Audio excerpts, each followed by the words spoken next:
Bonjour Alexandre, merci de m'accueillir. Merci à vous de votre fidélité à l'antenne de Sud Radio. Nathalie, vous nous appelez du Lot. Oui, c'est ça. Et comme précédemment avec notre auditrice Mélanie, vous êtes un peu dans le même modèle, dans le même fonctionnement. Hein. Alors après, pour une histoire différente, mais racontez-nous. Oui, tout à fait. J'ai trouvé beaucoup de similitudes avec l'histoire de Mélanie. Oui. Et c'est vraiment pas évident. Voilà, moi, c'est suite à un divorce qui date maintenant de plus de 11 ans. Donc voilà, je sais pas pourquoi. En fait, ça a commencé par l'aîné. Oui. Qui a quel âge? Il a quel âge aujourd'hui, l'aîné? 31 ans. 31 ans. Et l'aîné, il a commencé à quel âge à être un peu dans cette opposition, cette révolte? Au décès de mon papa, il y a 2 ans. Il y a 2 ans, d'accord. Voilà. Donc au décès de mon papa, j'étais un petit peu toute seule à gérer pour débarrasser la maison parce que je voulais pas la garder. Enfin, je vous passe les détails. Et puis j'ai eu besoin de lui, de le solliciter. Mais on voit qu'il est tout le temps dans l'opposition. C'est un service, c'est compliqué. Il est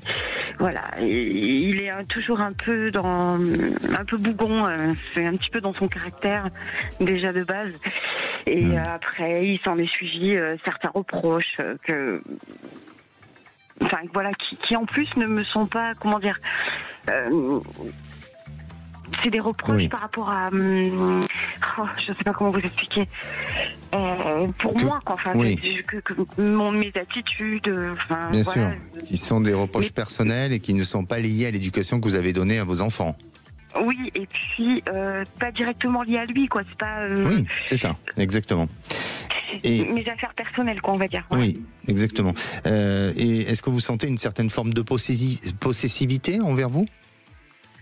Alors avec le grand, ça s'était très bien arrangé. Il m'avait dit on passe à autre chose, bon voilà. Et puis cet été, on s'est revus. Il est venu à la maison, ma nouvelle maison, parce que je me suis rapprochée d'eux pour les voir plus souvent. J'ai acheté une maison dans le Lot. Et donc du coup, tout allait très bien. On s'appelle régulièrement toutes les semaines. Mais maintenant j'ai le souci. C'est le petit qui fait la même chose, quoi. Alors est-ce qu'il serait pas influencé par l'histoire qui s'est passée avec le grand? Je ne sais pas. Oui. Puisqu'à présent, avec le petit, ça se passait bien. Bien sûr. Et là, ça fait 2 mois que c'est voilà, on a Je vais vous poser peut-être une question, et c'est la question qu'on peut se poser comme tout parent quand on est face à une difficulté avec un enfant. Est-ce que derrière cette colère, il n'y aurait pas aussi une émotion qui non dite, une peur, un besoin d'amour tout simplement mal exprimé? Est-ce que vous avez essayé ensemble d'ouvrir le dialogue en lui disant dis-moi tout, est-ce que tu as le sentiment que je t'ai pas aimé à tel moment, est-ce que tu as le sentiment que je t'ai abandonné ou pas? Est-ce que vous avez eu cette discussion-là? Oui, justement, il y a 2 mois, je suis passée chez lui parce qu'il me répondait pas par message, je m'inquiétais, parce qu'il a eu une perte de travail. Et donc quand je suis passée, il m'a dit oui, mais j'ai vu trouver des choses qui me perturbent encore, et puis j'ai pas forcément envie d'en parler. Je voyais bien quand même que pour aller en profondeur dans les choses, c'était compliqué dans le dialogue. Il voulait pas vraiment entendre. Il était quand même en fermeture, quoi. Il n'était pas. Moi, ce que je ressens, Nathalie, parce que j'imagine que vous voulez bien mon ressenti. Vous appelez pour ça, j'imagine bien. Ce que je ressens, c'est, désolé, mais je sens qu'il y a un problème sur le côté matériel. Oui, il y a une contrariété, il y a quelque chose où il y a quelque chose qu'ils veulent posséder ou qu'ils n'ont pas eu ou qu'ils souhaitent avoir, et il y a un contrôle, il y a quelque chose, il y a une colère, il y a un agacement par rapport à l'aspect matériel. C'est très étonnant ce que vous dites, parce que lors du décès de mon papa, je leur ai tout légué. Tout ce que je pouvais leur donner, voiture, traite, ils ont tout récupéré, tout. Peut-être. C'est là où je comprends pas.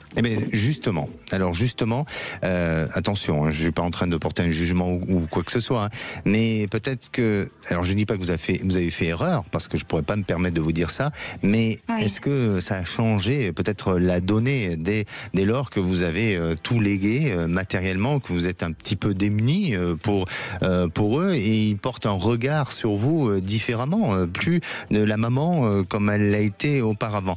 Moi, en tous les cas, voilà, je peux pas parler à leur place, et puis peut-être même eux ne peuvent pas l'exprimer parce que parfois chez l'individu, il y a des colères qui ressortent, on ne sait pas pourquoi, mais on est en colère de quelque chose, d'une émotion, de quelque chose qu'on n'a pas identifié.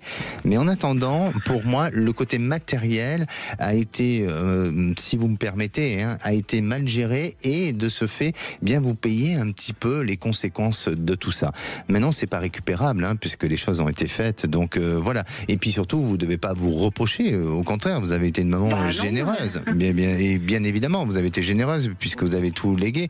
Mais est-ce que au niveau du temps, ça n'a pas été fait trop vite ou autre? Moi j'ai ce ressenti-là, parce que sinon, et vous venez de l'exprimer il y a quelques minutes, vous n'arrivez pas à trouver la raison pour laquelle on vous reproche d'avoir été une mauvaise maman ou d'avoir loupé le coche sur quelque chose.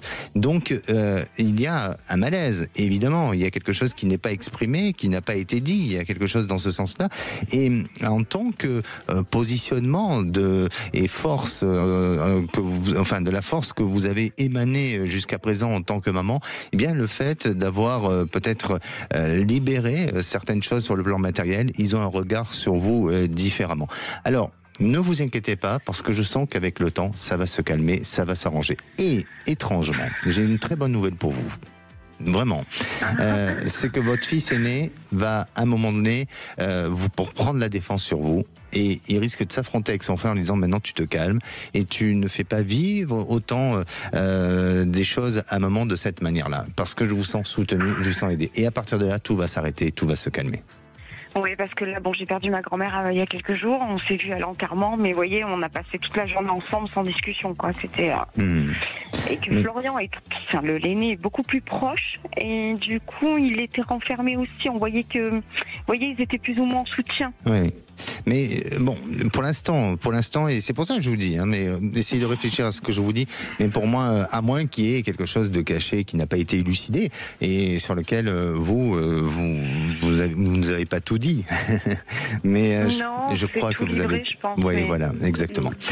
Bien, en tout cas, pour moi, les choses vont s'améliorer avec le temps. Il faut encore un petit peu de temps, mais sous une période... Non, je pense que sous une période de 2-3 ans, vous êtes dans cette période de changement et positive. Mais ça peut arriver avant. Après, au niveau de la date, je ne sais pas exactement. D'accord ? Merci à vous, Nathalie. Prenez soin de vous, pensez à vous. Et c'est bien d'être généreux, mais il faut être généreux avec soi-même aussi. Oui, je sais bien. C'est important. Il ne faut pas se démunir pour les autres. Il faut garder et puis être et partager. D'accord ? Merci. Bien sûr. Merci à vous.